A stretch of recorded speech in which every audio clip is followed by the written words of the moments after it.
The forest was quiet. The river was slower than usual. And that was fine with me. I found a spot beneath a tree, still damp from last night's rain.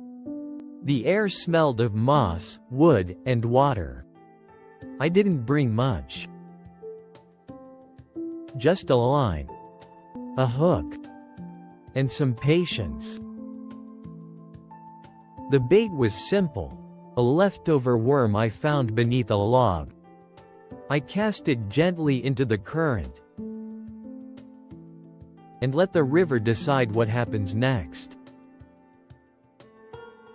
There's something about waiting, about doing nothing, and yet doing everything. The wind moved, the birds returned, and the line danced, a soft pull, then stillness, another tug. This time, I held on. The fish wasn't big, but it didn't need to be. Sometimes, you don't fish for food. You fish for quiet. For clarity.